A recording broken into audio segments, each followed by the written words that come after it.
இந்த எலன் ஒயிட்டோடைய ஊழிய பிரயாசங்கள் பாருங்களேன். Ministerial efforts of Ellen White. ஒரு அழகான பட்டியல். 55 ஆவிக்குரிய நூல்கள், 5000 கட்டுரைகள் எழுதியுள்ளார். 1,00,000 பக்கங்கள் இவர்தம் கைகளினால் எழுதி கையெழுத்து படிவங்கள் மேனுஸ்கிரிப்ட்ஸ் ஆக்கப்பட்டன. 2,50,00,000 வார்த்தைகளை எழுதியுள்ளார். வழக்கமாக ஒவ்வொரு நாளும் 18 பக்கங்கள் அல்லது 4500 வார்த்தைகளை எழுதுவாராம்.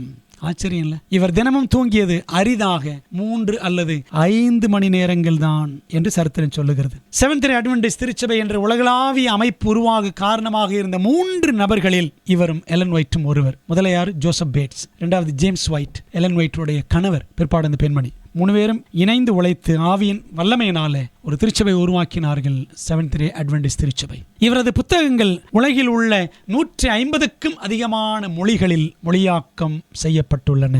அமெரிக்கா, ஐரோப்பா, ஆஸ்திரேலியா ஆகிய 3 கண்டங்களில் ஊழியம் செய்தவர். 3ஆம் வகுப்பு கூட முடிக்காதவர் 3 கண்டங்களில் ஊழியம். எத்தனை ஆச்சரியம்! கணவனுடன் 35 ஆண்டுகள், 2 மகன்களுடன், 4 மகன்கள், 2 பேர் இறந்துருவாங்க. 2 மகன்களுடன் 35 ஆண்டுகள் ஊழியம். இப்படி 70 ஆண்டுகள் ஊழியத்தை அவர் தேவனுக்காக செய்தார். இன்னொரு காரியம், இவர்கள் கண்ட சொப்பனங்கள், தரிசனங்கள், எலன் ஒயிட் கண்டது சுமார் 2000க்கும் அதிகமானவை என்று சரித்திரத்தில் நாம் பார்க்கிறோம். உலகில் மிகவும் அதிகமாக மொழிபெயர்க்கப்படும் புத்தகங்களை எழுதிய ஆசிரியர்களின் வரிசையில எலன் ஒயிட் 4ஆம் நபர். முதல் நபர் யார் என்றால் விளாடிமிர் லெனின், இரண்டாவது ஜார்ஜஸ் சைமனன், மூன்றாவது லியோ டால்ஸ்டாய்.